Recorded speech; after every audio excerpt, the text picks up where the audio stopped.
हाँ जी बेटा, so quark wave function for the octet variance की हम बात करेंगे। लास्ट टाइम हम बात कर रहे थे आपके पास हेड्रॉन वेव फंक्शंस के बारे में, बेरियन वेव फंक्शन के बारे में corresponding to the डेकुप्लेट।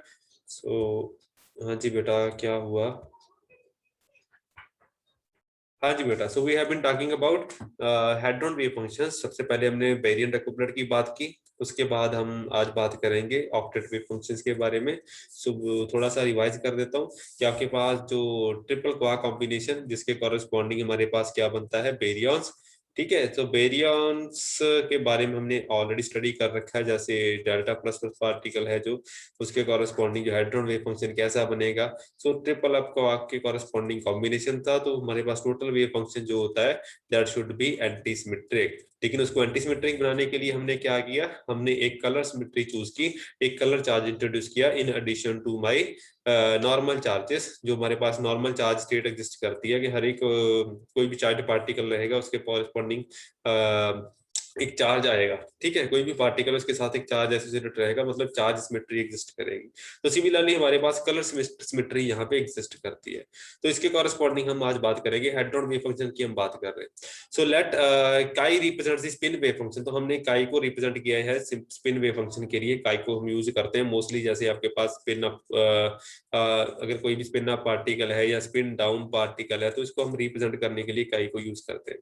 So chi represent the spin wave function which is symmetric with respect to the indices 1 and 2। मतलब sky 1 2 जो होगा sky 2 1 के बराबर हो जाएगा। ठीक है जी, तो 3 जो 3 रहना चाहिए यहाँ पे।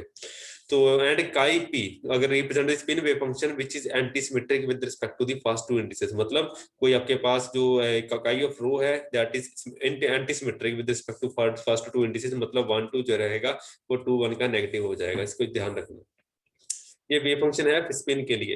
लेकिन जैसे ही हम स्पिन पार्ट की टोटल वेव फंक्शन की बात करते हैं तो टोटल वेव फंक्शन जो है हमारे पास कैसा आता है, एक SU3 का कंट्रीब्यूशन आएगा, एक हमारे पास स्पिन का कंट्रीब्यूशन आएगा, एक आएगा बेटा कलर का, एक आएगा स्पेस का। ठीक है जी, तो चार कंपोनेंट रहेंगे। तो अभी तक हमने स्पिन वाला पार्ट लिखा है। तो उसके बाद है हमारे पास SU3 वाला कंपोनेंट है that is written in terms of phi. तो phi represents the SU3 wave function which is symmetric in indices 1 and 2 and chi of p rho you that you can see represents the SU3 wave function which is symmetric with respect to antisymmetric with respect to first two indices। तो आपके पास दो तरह के wave function है, एक आपके पास lambda के साथ दे रखा है, एक आपके साथ रो पी के साथ या रो के साथ, जिसको आप मान सकते हैं उसके कॉरेस्पॉन्डिंग दे रखा है। तो that is my personal notation. ठीक है जी, तो ये सिमेट्रिक रहेगा, ये एंटी सिमेट्रिक रहेगा।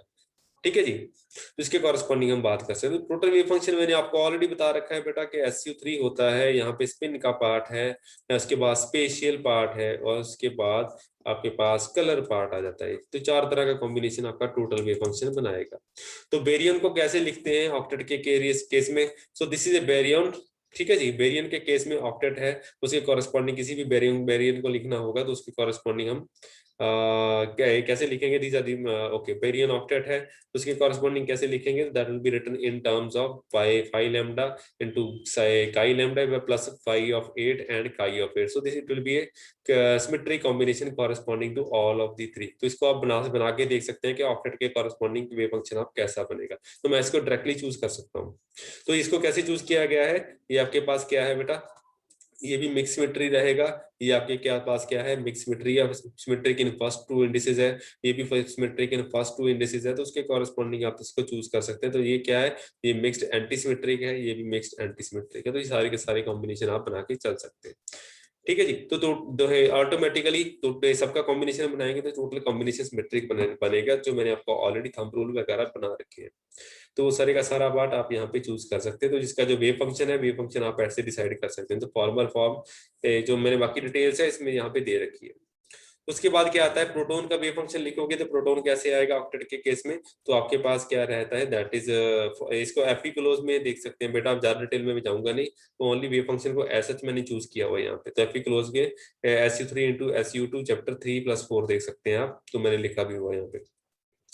तो जो आपके पास प्रोटॉन का वेव फंक्शन है that will be written as 1/√2 phi of lambda chi of lambda plus phi of 8 and chi of 8 के कॉरेस्पॉन्डिंग आप यहाँ पे लिख सकते हैं, उसके कॉरेस्पॉन्डिंग लिखा हुआ है। तो psi of r and psi of it of psi, यहाँ पे आपके पास कलर वेव फंक्शन रहेगा। टोटल वेव फंक्शन आपका एंटीसिमेट्रिक बनना चाहिए। तो सारे का सारा पार्ट मैंने यहाँ पे दे रखा है। तो इसके कॉरेस्पॉन्डिंग आप इसको कैसे चूज कर सकते हैं? तो टोटल आपके पास जो वेव फंक्शन है SU3 वाला पार्ट है, बिकॉज SU3 है तो प्रोटोन कैसा रहेगा, प्रोटोन के कॉरेस्पॉन्डिंग आपको पता है अप एंड डाउन होता है। तो इसके कॉरेस्पॉन्डिंग आप इसके कॉम्बिनेशन बना सकते हैं। सिमेट्रिक कॉम्बिनेशन कैसा बनेगा? सिमेट्रिक कॉम्बिनेशन बनाने के लिए आपको चूज करना पड़ेगा अप डाउन एंड अप का कॉम्बिनेशन। एंटीसिमेट्रिक कैसे चूज करेंगे? तो इट विल बी, अगर आपने सिमेट्रिक बनाना है तो ऐसे चूज किया जाता है। ठीक है जी। तो इसके कॉरेस्पॉन्डिंग आपको ऐसा बनाना पड़ेगा और उसके कॉरेस्पॉन्डिंग ये वाला पार्ट भी इंक्लूड करना पड़ेगा। ठीक है जी। तो ये इसका पार्ट जो है एफई क्लोज में आप देख सकते हैं तो कैसे बनाया जाता है। तो बाकी जो एंटीसिमेट्रिक वाला पार्ट है वो आपको पता चल जाएगा, up down minus down up corresponding up होगा। तो ये स्टैंडर्ड सा पैरामीटर है एंटीसिमेट्रिक के कॉरेस्पॉन्डिंग, दैट इज ऑब्वियस। ठीक है जी। तो स्पिन वाला पार्ट है, तीन क्वार्क्स है आपके पास अप एंड डाउन। तो तीनों के कॉरेस्पॉन्डिंग आपकी जो स्पिन है वो वेरी करेगी। ठीक है जी। तो आपका ऑक्टेट है तो इसके कॉरेस्पॉन्डिंग एक स्पिन डाउन रहनी चाहिए, दो स्पिन अप रहने चाहिए, बिकॉज आपका जो वेरियन ऑक्टेट है that is corresponding to 1/2 plus. तो उसके कॉरेस्पॉन्डिंग आपके पास ऐसी सिमेट्री आनी चाहिए।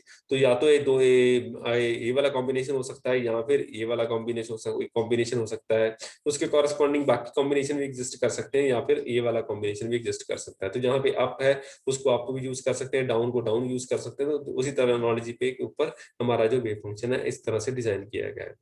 तो एंटीसिमेट्रिक केस उसके कॉरेस्पॉन्डिंग भी सिमिलर है। वहां पे क्या लिखा था, up down minus down up, उसके कॉरेस्पॉन्डिंग अप लिखा था। तो इनको आपको अपर एरो के साथ डिनोट कर सकते हैं, स्पिन अप और स्पिन डाउन के साथ इसको डिनोट करके देख सकते हैं। तो ये वाला पार्ट भी आपको यहाँ पे देखने के लिए मिल जाएगा। तो सिमिलर सी मतलब कि आपके पास SU3 एंड जो स्पिन पार्ट है ऑलमोस्ट पैरेलल चलेंगे। तो जो वेव फंक्शन है other variants can also be written in the similar manner. तो आपको पेपर में कैसा आएगा, एग्जाम में कैसा आता है बेटा? एग्जाम में आपको मोस्टली पूछा जाता है describe the hydrogen wave functions for the decuplet और फॉर द ऑक्टेट। तो दोनों के केस में आपको यहाँ पे स्टडी करना पड़ेगा। पहले डिसाइड कीजिए कौन सा बनाना है, ऑक्टेट बनाना है या डेकुप्लेट बनाना है। उसके बाद डिसाइड कीजिए कि आपने किसके लिए बनाना है, प्रोटॉन के लिए बनाना है, न्यूट्रॉन के लिए बनाना है या किसके लिए बनाना है। तो अगर आपको प्रोटॉन का केस आता है तो इसके प्रोटॉन के लिए अप अप डाउन का कॉम्बिनेशन यूज होगा। अगर न्यूट्रॉन है तो वहां पे डाउन डाउन एंड अप का चूज होगा। तो इसके दोनों के बीच में डिफरेंस क्या है इसको आप चेक कर सकते हैं बेटा। अगर आपने प्रोटॉन का वेव फंक्शन लिख लिया तो उसमें चेंजेस करके आप न्यूट्रॉन का वेव फंक्शन भी डिजाइन कर सकते हैं। तो इसमें ये चेंजेस क्या है, इसमें दो डाउन है इसके कॉरेस्पॉन्डिंग, इसमें एक डाउन है। तो अल्टीमेटली एक अपवार को आप डाउन में चेंज कर दीजिए तो अल्टीमेटली आपके पास न्यूट्रॉन का वेव फंक्शन आ जाएगा। So if we interchange up and down in the proton wave function we can get the neutron wave function. तो सिमिलर सा फंडा वहां पे रहेगा, एक जो अप क्वार्क है उसको आप चेंज कर दीजिए। तो चूज करके आप वहां पे चेंज कर सकते हैं, तो उसके कॉरेस्पॉन्डिंग आपके पास ये वाले रिजल्ट आ जाएंगे। तो वहां पे क्या था, that was up down minus down up and उसके कॉरेस्पॉन्डिंग ऐसे वाले फैक्टर आपके पास लिखे हुए, तो दैट वाज 1/√2। तो जो आपको आ गया उसको आपने यहाँ पे चेंज कर दिया, इसको आप देख सकते हैं बेटा, और कुछ नहीं है। ठीक है जी। तो उसके अल्टीमेटली बाकी अगर आपके पास हेड्रॉन्स हैं, बाकी वेरिएंट्स लिखे हुए हैं, तो उसके कॉरेस्पॉन्डिंग आपको क्या क्या करना पड़ेगा। प्रोटॉन के लिए आपने क्या था, अप अप डाउन। उसके बाद न्यूट्रॉन है, न्यूट्रॉन के लिए अप डाउन डाउन। उसके बाद सिग्मा पार्टिकल है, सिग्मा पार्टिकल के कॉरेस्पॉन्डिंग क्या होता है, that is up up and strange. तो आपको क्या करना है, जो प्रोटॉन के कॉरेस्पॉन्डिंग जो वेव फंक्शन लिखा हुआ है वहां पे जहां पे डाउन है उसके कॉरेस्पॉन्डिंग आप स्ट्रेंज लिख देंगे। तो अल्टीमेटली आपके पास क्या आएगा, सिग्मा पार्टिकल्स के कॉरेस्पॉन्डिंग वेव फंक्शन आ जाएगा। तो कैस्केड के लिए कैसे लिखोगे, तो कैस्केड पार्टिकल्स के लिए आपके पास डाउन स्ट्रेंज स्ट्रेंज होता है, तो वहां पे आपको चेक करना पड़ेगा। अप को हम चेंज कर देंगे स्ट्रेंज के साथ इन दी पी टाइप वेव फंक्शन। तो जो प्रोटॉन है, प्रोटॉन का अप अप एंड डाउन है, तो अल्टीमेटली आपको यहाँ पे स्ट्रेंज के साथ रिप्लेस कर दिया जाएगा, तो वेव फंक्शन सिमिलर सा बन जाएगा। तो कैस्केड पार्टिकल में इसको एनालॉजी में यूज किया जाता है for the case of proton. तो इसमें आपके पास अपने आपको यहाँ पे स्ट्रेंज के साथ रिप्लेस कर देना। ठीक है जी। तो ऐसी टर्म्स आपको काफी जगह देखने के लिए मिलेंगी। तो आपको आपने एक का वेव फंक्शन लिख लिया प्रोटॉन का, तो अल्टीमेटली आप बाकी का भी लिख पाएंगे। बस एक का आपको थोड़ा सा रिमेंबर रखना पड़ेगा कैसे लिखा जाता है। So finding out the charge on the proton. Proton के ऊपर कितना चार्ज होगा। प्रोटॉन हमें पता है बेटा ऑक्टेट को कॉरेस्पॉन्ड करता है, ऑक्टेट को कॉरेस्पॉन्ड करता है। तो उस केस की वजह से हमारे पास क्या आएगा, हमें ऑक्टेट का वेव फंक्शन लिखना पड़ेगा। तो ये सारे का सारा पार्ट हमें स्टडी करना आना चाहिए, कैसे लिखा जाता है कैसे नहीं। तो ये सारा पार्ट आपको आना चाहिए। ठीक है जी। तो इसके लिए हमें क्या करना पड़ेगा, प्रोटॉन वेव फंक्शन के लिए सबसे पहले हमें उसका चार्ज फाइंड आउट करना है। तो चार्ज की एक्सपेक्टेशन वैल्यू फाइंड आउट की जाएगी with respect to the baryon wave function corresponding to my proton. तो ये चीज आपने फाइंड आउट करनी है। तो जस्ट लाइक प्रीवियस जो हमने डेकुप्लेट के लिए लिखा था, तो सिमिलर पैटर्न के हम यहाँ पे चलेंगे कि हमारे पास जो एट ए पर्टिकुलर टाइम जो चार्ज ऑपरेटर है वो एक ही क्वाक लेवल पे क्वाक के ऊपर ऑपरेट करेगा, अदरवाइज उसको हम सिंगल आउट कर सकते हैं।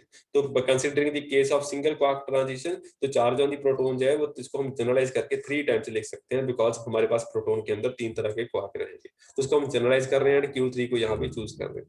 तो उसके कॉरेस्पॉन्डिंग जो बेरियन है, बेरियन के लिए वेव फंक्शन आपने चूज किया है उसको आप यहाँ पे लिखेंगे। अल्टीमेटली जो स्पेशल पार्ट है, स्पेशल आपके पास उसको नॉर्मलाइजेशन कंडीशन आपके पास ऑलरेडी एग्जिस्ट कर रही है, तो यहाँ पे आपके पास 1 बचेगा। कलर सिमेट्री के कॉरेस्पॉन्डिंग भी 1 आएगा। बाकी सिर्फ ओनली जो रेलेवेंट पोर्शन है जिसको हमें सॉल्व करना है ये वाला बचेगा। ठीक है। तो अल्टीमेटली आपके पास ऐसी चीजें आपके पास आ जानी चाहिए। ठीक है जी। जब जैसे ही आप इसको सॉल्व करने की बात करेंगे तो अल्टीमेटली आपके पास सिमेट्री केसेस बचेंगे, बाकी सारे के सारे केसेस कैंसिल आउट होने शुरू हो जाएंगे बिकॉज ऑफ द ऑर्थोगोनैलिटी। जैसे आप सॉल्व करेंगे, इसको आप सॉल्व करेंगे बिकॉज आपके पास 2 फंक्शन है, दोनों फंक्शन को आपस में ब्रेकअप कर सकते हैं, बिकॉज आपके पास स्पिन पार्ट जो है ऑर्थोनॉर्मल रहेगा। तो अल्टीमेटली ऑर्थोगोनल कॉम्बिनेशन है, तो स्पिन पार्ट ऑटोमेटिकली 1 दे देगा। जो आपके पास ये वाला पार्ट है, जो इंटरमिक्सिंग होगी वो वाला पार्ट ऑर्थोनॉर्मलिटी की वजह से ये वाला पार्ट 0 हो जाएगा। और जो लैम्डा 8 के काई 8 कॉरेस्पॉन्डिंग टू काई 8 है, वो that will be also be given bye like this way. तो ये सारे का सारा पार्ट आपका 1 हो जाएगा। अल्टीमेटली आपके पास क्या बचेगा, SU3, ये भी ये कॉरेस्पॉन्डिंग ये मिक्सचर है, ये वाला भी मिक्सचर है, तो ये मिक्स सिमेट्री का कॉरेस्पॉन्डिंग बनेगा। तो अल्टीमेटली आपके पास ये दोनों कॉम्बिनेशन बचेंगे, बाकी वाला पार्ट 0 हो जाएगा। तो ये वाला पार्ट क्या ऑटोमेटिकली कैंसिल हो चुका है, ओनली ये 2 कॉम्बिनेशन बचेंगे। So these 2 combination will be chosen as such. ठीक है जी। तो वेव फंक्शन की वैल्यू डालने से पहले पहले इसको सॉल्व करना जरूरी है, क्योंकि phi of 8 and phi of lambda 2 बचेंगे, तो इसकी वैल्यू वगैरह डालिए, तो अल्टीमेटली टोटल वेव फंक्शन लिखिए, तो इसको सॉल्व करना आसान हो जाएगा आपके लिए। बिकॉज सिंगल क्वार्क ट्रांजिशन है, जैसे ही Q3 इसके ऊपर एक्ट करेगा तो इस क्वार्क के ऊपर एक्ट करना स्टार्ट कर देगा। तो इसके कॉरेस्पॉन्डिंग क्या बचेगा, it will B 2/3 of you, इसके कॉरेस्पॉन्डिंग 2/3 ऑफ यू, इसके कॉरेस्पॉन्डिंग -1/3 ऑफ डी बचेगा। ये सारे का सारा पार्ट आप इसमें सॉल्व कर सकते हैं। जो सिंगल क्वार्क ट्रांजिशन है, ऑर्थोनॉर्मलिटी है, ऑर्थोनॉर्मल फंक्शन है, तो इसके कॉरेस्पॉन्डिंग इसके ऊपर जब इन दोनों को आपस में ऑपरेट करवाया जाएगा, एक्सपेक्टेशन में वैल्यू निकालेंगे, तो ये नॉन जीरो रहेगा, बाकी पार्ट 0 हो जाएगा। ठीक है जी। तो बाकी सारे पार्ट 0 होने स्टार्ट हो जाएंगे। तो अल्टीमेटली आपके पास यही बचेगा। तो जैसे जैसे आप इसको सॉल्व करने की बात करेंगे, तो यू विल फाइंड आउट कि आपके पास अल्टीमेटली यूनिटी आता है, मतलब expectation value of the charge on a single barium. तो आपके पास क्या बचता है, दैट इज गिवन बाय, ठीक है जी। तो आपके पास ऑक्टेट वेरियन है, इसके कॉरेस्पॉन्डिंग आपके पास क्या बनेगा, that will be given bye 1। तो आपके पास चार्ज होगा प्रोटॉन के ऊपर, दैट इज 1। ठीक है जी। तो ऐसे ही आपके पास वेव फंक्शन के डिपेंडेंट आपके पास रिजल्ट्स बनते रहेंगे। न्यूट्रॉन के ऊपर चार्ज अगर आपने फाइंड आउट करना है तो सिमिलरली आप कर सकते हैं। तो उसके बाद आ जाता है बेटा मैग्नेटिक मूवमेंट कैसे निकाली जाती है। तो मैग्नेटिक मूवमेंट वाला काम भी आपने सिमिलरली करना होता है कि magnetic movement of octet variance using the quark model wave function. तो सिमिलर सा फंडा जो आपने वेव फंक्शन लिखे हुए हैं वैसे ही आप इसको इम्प्लीमेंट कर सकते हैं। सो ये वेव मैग्नेटिक मूवमेंट की बात करनी है, तो मैग्नेटिक मूवमेंट कैसे निकालेंगे, उसके लिए थोड़ा सा आपको पढ़ना पड़ता है कि मैग्नेटिक मूवमेंट होती क्या है। Classical non relativistic quantum mechanics में हम कैसे यूज करते हैं, magnetic movement of a particular particle is given bye, इसके नॉन रिलेटिविस्टिक लिमिट लिखी है, NQRM का मतलब होता है non relativistic quantum mechanical particle. ठीक है जी। नॉन रिलेटिविस्टिक क्वांटम मैकेनिक्स की बात हम यहाँ पे कर रहे हैं। ठीक है। तो ये वाला पार्ट आप इसको लिख सकते हैं, ये वाला पार्ट मैंने लिखा हुआ है NRQM वाला। तो यहाँ पे आपके पास क्या है, मैग्नेटिक मूवमेंट है। मैग्नेटिक मूवमेंट को आप किसकी टर्म में लिखना चाहते हैं, depending on your choice. Atomic है तो बोर मैग्नेटॉन, न्यूक्लियर है तो न्यूक्लियर मैग्नेटॉन की फॉर्म में लिखते हैं। तो ऐसी टर्मिनोलॉजी आपके पास आ जाती है। तो आपके पास क्वांटम मैकेनिकल पार्टिकल है, तो उसके कॉरेस्पॉन्डिंग फॉर आपके नॉर्मल नेचुरल यूनिट यूज करोगे तो h cross is equal to c is equal to 1 आ जाएगा। तो और तो आपके पास जो मैग्नेटिक मूवमेंट रहेगी that will turn out to be q into s vector and spin vector divided by 2m रहेगा। तो अल्टीमेटली आपके पास सिंपल टर्म्स बचेंगी फॉर इलेक्ट्रॉन। इलेक्ट्रॉन के केस में क्या रहता है, जो चार्ज रहेगा, चार्ज विल बी हमारे -1 यूनिट, एंड स्पिन पार्टिकल की 1/2 ही होती है, उसके corresponding 2 times mass of the electron रहेगा। For the case of proton charge रहेगा आपका +1 यूनिट, तो आपके पास सिंगल टर्म आएगी, उसकी corresponding spin particle, spin off the particle divided by 2 times mass of the proton. For relativistic, अगर आप relativistic factor वगैरह लगाना चाहते हैं तो गैरोमैग्नेटिक रेशियो वो वगैरह पार्ट पे जी फैक्टर वगैरह आपके पास यहाँ पे आने स्टार्ट हो जाएंगे। तो जी फैक्टर जैसे यहाँ पे ऑपरेट होगा, उस केस में हम इसको थोड़ा सा ध्यान से रखेंगे। तो क्लासिकल मैकेनिक्स के केस में ये वाला फैक्टर जो होता है जी फैक्टर 1 आता है, लेकिन रिलेटिविस्टिक क्वांटम मैकेनिक्स वाले केस में जैसे ड्राग थ्योरी आ जाती है, तो उस केस में हमारे पास 2 टाइम्स ये वाला वेक्टर आ जाता है। तो उसके केस में हमारे पास 2 के साथ 2 डिवाइड 1 आ जाता है ऑटोमेटिकली। तो गैरोमैग्नेटिक रेशियो, तो वो वाला पार्ट आपके बाय द केस ऑफ डराक ये वाला पार्ट 1 आता है, बिकॉज डराक इसको अज्यूम करके चलता है। इसको हम इलेक्ट्रॉन से इसमें भी पढ़ेंगे कि जो प्रोटॉन है, जो स्टार्टिंग केसेस में हम पढ़ते हैं कि हमारे पास जो प्रोटॉन है वो सिंगल एंटिटी है, लेकिन हम लेटर ऑन स्टेजेस में बात करते हैं कि जो प्रोटॉन है that is made up of 3 quarks. तो अगर हम प्रोटॉन को पॉइंट पार्टिकल के मान के चलेंगे तो ड्राक थ्योरी एप्लीकेबल रहेगी। Dirac is theory is applicable for the point charges और एलिमेंट्री चार्जेस, जिनका फ्यूचर जो इनका इंटरनल डिस्ट्रीब्यूशन एग्जिस्ट नहीं करता। लेकिन जो प्रोटॉन है, प्रोटॉन का इंटरनल डिस्ट्रीब्यूशन एग्जिस्ट करता है because of the presence of charged entities. उसके वजह से हमारे पास जो गैरोमैग्नेटिक रेशियो रहेगा that will happen to be 2.85, that is experimentally verified. तो ये वाला पार्ट भी हम लेटर ऑन सीरीज में पढ़ेंगे कि हमारे पास जो मैग्नेटिक मूवमेंट आती है for the case of proton, वहां से पता चलता है कि हमारे पास जो उसकी वैल्यू है that is not 1, which means it is not a point particle, rather than it is a extended distribution of charge। मतलब इसके अंदर चार्ज की डिस्ट्रीब्यूशन एग्जिस्ट करती है, तो प्रोटॉन का हम क्या बोलते हैं, it is not a elementary particle. तो ये वाला पार्ट आप यहाँ से कंफर्म कर सकते हैं कि अगर आपके पास मैग्नेटिक मूवमेंट के कॉरेस्पॉन्डिंग पॉइंट पार्टिकल बनता है या एक्सटेंडेड डिस्ट्रीब्यूशन होती है, तो आप डिसाइड कर पाएंगे कि आपके पास पार्टिकल कौन सा है, whether it is a point or it is extended one। Spin half होती है। फिर फर्मियंस के केस में तो रिलेटिविस्टिक क्वांटम मैकेनिक्स की बात करें तो आपके पास ऐसी वैल्यू आ जाती है Q into h cross divided by 2 into mc। तो ये वाला पार्ट आप यहाँ पे देख सकते हैं, me है बेटा, ये याद रखना, मास ऑफ द इलेक्ट्रॉन रिकवर। तो एक्सपेरिमेंटली क्या फाइंड आउट किया गया था, तो mass of the proton was quite large, magnetic moment of the proton was found to be quite large, which is given by 2.79 nuclear magnetron। experimentally इतनी वगैरह verify हुई थी as compared to that predicted by Dirac। तो Dirac ने predict किया था कि इसकी वैल्यू 1 आनी चाहिए, लेकिन 2.79 की वैल्यू यहाँ पे एक्सपेरिमेंटली वेरीफाई हुई थी। so he assumed proton to be a point like particle। Experimental value मैंने दिखा दी है, Dirac की वैल्यू वगैरह यहाँ पे लिखी हुई है। So the experimental features were in degree disagreement, and it shows that the proton is not a point-like particle. It had a structure, मतलब प्रोटॉन की इंटरनल स्ट्रक्चर एग्जिस्ट करती है, मतलब उसकी एक्सटेंडेड चार्ज डिस्ट्रीब्यूशन एग्जिस्ट करेगी rather than point particle. तो coulomb law directly applicable नहीं रहेगा बिकॉज उसकी इंटरनल डिस्ट्रीब्यूशन भी है।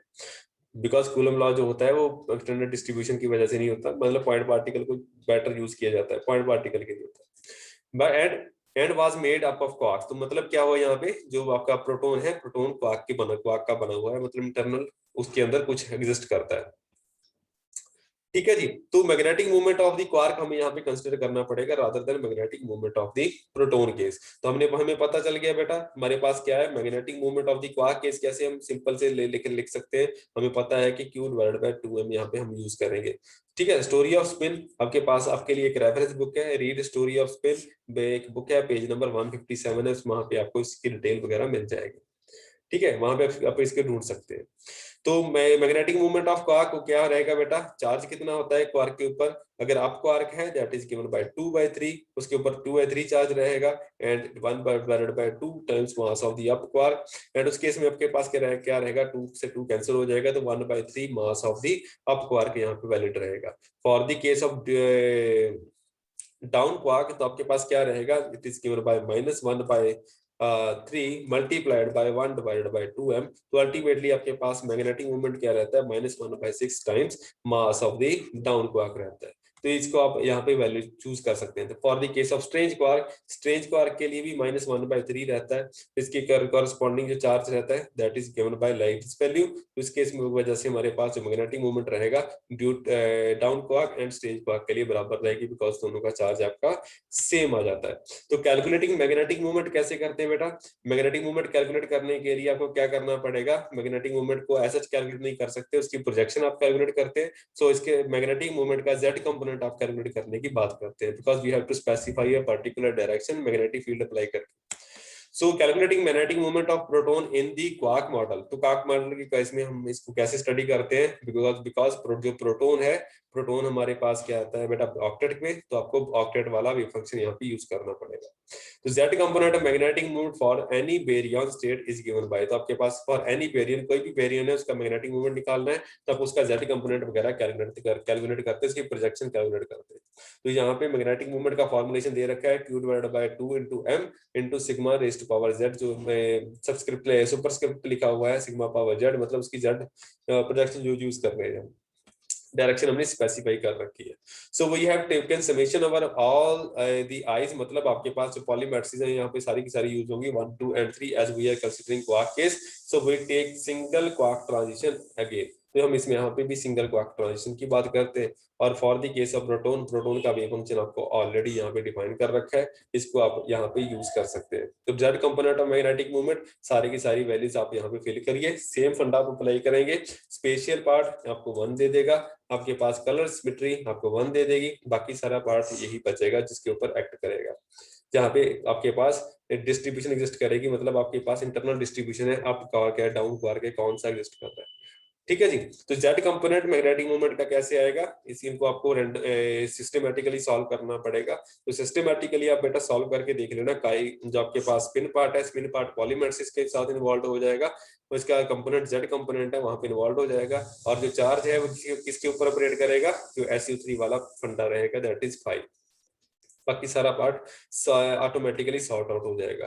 तो कैलकुलेट करने के लिए आपको 1 by 1 इसको चूज करना पड़ेगा, बिकॉज प्रोटॉन है, प्रोटॉन के लिए आपके लिए स्पिन वेव फंक्शन लेकर है, सबके लिए आपको इंडिपेंडेंटली इसकी कॉरेस्पॉन्डिंग चूज करना पड़ेगा। तो जैसे सिग्मा 3 है, सिग्मा 3 का अगर आप स्पिन आपके ऊपर एक्ट करेगा, तो उसको आप स्पिन अप पार्टिकल है, उसके कॉरेस्पॉन्डिंग क्या आ जाएगा? प्लस साइन आएगा जैसे ही आप एक्ट करेंगे। तो बाकी सारे के कॉरेस्पॉन्डिंग आप इसको चेक करके देख सकते हैं। तो ये सारे के सारे लिटरेचर लिखा हुआ है, डिटेल्स वगैरह दे रखी हैं, उसके कॉरेस्पॉन्डिंग आप चेक कर सकते हैं। इसको इसके साथ एक्ट करेंगे तो 1 आएगा, इसको इसके साथ एक्ट करेंगे तो 1 आएगा।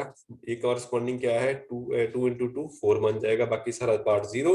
और तो नॉर्मेलिटी है ये, अल्टीमेटली आपके पास -1/3 कंट्रीब्यूशन आ जाएगी। तो इसको सॉल्व करके देख लेना बेटा। ठीक है, 8th वाला पार्ट जो रहेगा उसके कॉरेस्पॉन्डिंग भी आपके पास जो रिजल्ट आएंगे that will turn out to be unity. बाकी जो 5 वाला पार्ट है, 5 वाला पार्ट मैंने ऑलरेडी कई बार डिस्कस किया है आपके साथ। अगर कुछ A1 क्वार्क ट्रांजिशन है तो तीसरे क्वार्क के ऊपर एक्ट करेगा। तो अल्टीमेटली सारे का सारा आप वहां पे सॉल्व करके लिख सकते हैं कि आपके पास ऐसा रिजल्ट बनेगा। ठीक है जी, इसको आप सॉल्व करके देख सकते हैं। तो डू इट बाय योरसेल्फ। जो अगर ये वाला जो 5 8 है, 5 अभी मैंने क्या यूज किया? 5 और सिंपल पी वाला यूज किया, लैम्डा वाला पार्ट यूज किया था। ठीक है जी। तो फॉर क्रॉस टर्म यहाँ पे 0 दे देगी। बाकी सारे पार्ट आप धीरे धीरे सॉल्व करने की कोशिश करेंगे और उनकी वैल्यूज वगैरह पुट कीजिए, तो आपको टोटल रिजल्ट यहाँ पे देखने के लिए मिलेगा। तो मुझे पता है कि मेरे पास जो अप क्वार्क जो है उसका मैग्नेटिक मूवमेंट दे रखा है, डाउन क्वार्क का मैग्नेटिक मूवमेंट दे रखा है। तो यहाँ से मैं इसके मास वगैरह की वैल्यू वगैरह फाइंड आउट करके ऊपर फिट कर सकता हूँ। तो ये सारी की सारी वैल्यू आप ऊपर फिट कर देंगे। तो वैल्यूज वगैरह डाल के आप इनको फिल आउट कीजिए। तो magnetic movement of up quark, magnetic movement of down quark के टर्म्स में आपके पास यहाँ पे एक रिजल्ट एग्जिस्ट करेगा, जो कि इस फॉर्म में यहाँ पे एग्जिस्ट करेगा। ठीक है जी। तो जैसे ही मैग्नेटिक मूवमेंट आपके पास एग्जिस्ट करेगा, उसके कॉरेस्पॉन्डिंग आप इसकी टर्मिनोलॉजी को इवॉल्व कर सकते हैं। बिकॉज मुझे पता है अप क्वार्क के ऊपर चार्ज कितना है एंड डाउन क्वार्क के ऊपर चार्ज कितना है, उसके कॉरेस्पॉन्डिंग में मैग्नेटिक मूवमेंट डाउन पता कर सकता हूँ। अगर मुझे क्वार्क के ऊपर मैग्नेटिक मूवमेंट पता चल गई, तो मुझे प्रोटॉन की मैग्नेटिक मूवमेंट ऑटोमेटिकली पता चल जाएगी। सो फिर similarly for the case of neutron, neutron के केस में हमारे पास क्या होता है बेटा? प्रोटॉन के केस में अप डाउन होता है, न्यूट्रॉन के केस में अप डाउन एंड डाउन होता है। तो अप क्वार्क को डाउन में चेंज कर दीजिए, तो आप ऑटोमेटिकली आपके पास क्या बचेगा बेटा? आपके पास न्यूट्रॉन की मैग्नेटिक मूवमेंट आ जाएगी। तो जहां पे अप है उसको डाउन कर दीजिए, जहां पे डाउन है उसको अप कर दीजिए, तो ऑटोमेटिकली आपके पास ये वाले फंडे बच जाएंगे। सो हमारे पास क्या बचा, हमारे पास आ गया magnetic moment of the proton and magnetic moment of the neutron. अब बात आ जाती है मास की। जो प्रोटॉन का मास है it is almost same as the mass of the neutron and it is approximately 1 GeV, which is can be written as 938 MeV के बराबर इसको आप लिख सकते हैं बेटा। ठीक है जी, तो ऐसी चीजें आप लिख सकते हैं। तो उसके कॉरेस्पॉन्डिंग इसको आप कैसे लिखते हैं, जैसे प्रोटॉन है, प्रोटॉन के कॉरेस्पॉन्डिंग आप लिख सकते हैं कि दो mass of the up quark क्या रहेगा, it will B mass the up quark down quark and down quark, something like that. तो आपके पास तीन तरह के क्वार्क है, this is 1 quark, 2 quark and 3 quark. तो तीनों क्वार्क का ऑलमोस्ट बिकॉज सेम जनरेशन को बिलोंग करते हैं, ज्यादा कोई फर्क नहीं रहेगा। तो इसकी वजह से मैं क्या लिख सकता हूँ कि सबका मास सेम है, तो मैं क्या लिख सकता हूँ m plus m plus m, तो टोटल मास के बराबर आ जाएगा। तो 3 times m will be equal to total m mass of the proton. So mass of 1 quark क्या रहेगा, m डिवाइडेड बाय 3 रह जाएगा। तो mass of 1 up quark will be given by 1/3 of mass of the nucleon. तो उसके corresponding 1/3 का मैं use कर सकता हूँ। सो आपका जो कोई भी मेरे पास क्वार्क दे रखा है, तो magnetic moment of the up quark कैसे रहेगा, it will be given by 1/3 times mass of the up quark and down quark के कॉरेस्पॉन्डिंग ये वाला फैक्टर भी लिखा हुआ है एंड दोनों का मास ऑलमोस्ट सेम है, तो दोनों की रेशियो मैं यहाँ पे यूज कर सकता हूँ। तो आपको जो दोनों की रेशियो क्या है मैग्नेटिक मोमेंट की, मुझे यही चाहिए और उसके अलावा और कुछ जरूरत नहीं है। तो magnetic moment of the proton, इन दोनों की वैल्यू वगैरह फिल आउट करके मुझे पास सिंगल टर्म बचेगी in rather than two terms, rather than finding out up quark and down quark both, मैं इन दोनों को एक ही वेरिएबल में रिड्यूस कर देता हूँ यहाँ पे। तो value in the terms of up quark and values are here also in the terms of up quark. तो प्रोटॉन एंड न्यूट्रॉन की रेशियो मैं यहाँ पे फाइंड आउट कर लेता हूँ। अदरवाइज मेरे पास क्या होगा, मेरे पास जो कंडीशंस है वो मुझे देखनी पड़ेगी। अगर रेशियो होगा तो मुझे बस एक्सपेरिमेंटल कंडीशंस के ऊपर जो डाटा है वो डिपेंड नहीं करेगा। तो rather than finding out the exact numbers, मैं यहाँ पे रेशियो फाइंड वैल्यू वगैरह फाइंड आउट करूंगा। So magnetic moment of proton divided by magnetic moment of neutron. तो सेम एक्सपेरिमेंटल सेटअप में प्रोटॉन की मैग्नेटिक मोमेंट फाइंड आउट कीजिए, same experimental situation में न्यूट्रॉन की मैग्नेटिक मोमेंट फाइंड आउट कीजिए, तो उसका रिजल्ट जो है 1.5 के बराबर आना चाहिए, अगर मेरी थ्योरी बिल्कुल सही है तो। ठीक है जी, अगर मेरी थ्योरी सही है तो इन दोनों का रेशियो जो है 1.5 के आसपास आना चाहिए एंड एक्सपेरिमेंटली जो फाइंड आउट होता है दैट इज गिवन बाय 1.46 के अराउंड वैल्यू आती है। मतलब जो मेरी थ्योरी है जो मैंने डिवाइस की हुई है, जो SO3 जो है, जहाँ ऑक्टेट के वेव फंक्शन है, डिकॉप्लर के जो वेव फंक्शन लिखे हुए हैं, those are very much accurate. So this is very important prediction which gave very big support to the quark model. तो जो ग्रुप थ्योरी के ऊपर बेस्ड क्वार्क मॉडल था, it was supported by these facts. So using the same analogy, we can also calculate magnetic moment of other baryons used for the octet. तो बाकी सारे baryons के लिए भी आप ये वाला पार्ट कैलकुलेट कर सकते हैं। कैसे कैलकुलेट करना है, जैसे आप वेव फंक्शन फाइंड आउट करते हैं, प्रोटॉन के लिए अप डाउन है, तो इसके लिए सिग्मा पार्टिकल के लिए आप क्या करते हैं बेटा, अप स्टेज एंड डाउन रह जाता है, तो एक क्वार्क को आप क्या करते हैं यहाँ पे चेंज कर देते हैं, तो उसके कॉरेस्पॉन्डिंग आप ये यूज कर सकते हैं। तो ऐसे मेरे ख्याल से उल्टा बोल दिया मैंने, उसके कॉरेस्पॉन्डिंग आप देख सकते हैं बेटा, ये डिटेल मैंने पहले स्टडी कर रखी है आपके लिए। ठीक है, मैं आपको ऑलरेडी इसके डिटेल्स दे रखी है। तो सारे के सारे पार्टिकल जितने भी हैं उसके रिगार्डिंग आप इसकी मैग्नेटिक मोमेंट वगैरह स्टडी कर सकते हैं, उसके रिगार्डिंग भी आप इसकी रेशेस वगैरह निकाल के चेक कर सकते हैं। तो ऐसे ही आपके मैग्नेटिक मोमेंट का फंडा जो क्लियर हो जाएगा, साथ में आपके पास एक्सपेरिमेंटल सिचुएशन जो भी है वो सारी की सारी इसको सपोर्ट करती दिखाई देंगी। So that's all about the quark model. बाकी चीजें हम बेटा नेक्स्ट टाइम लेक्चर में कवर करेंगे। If there is any question और doubt you can tell me now.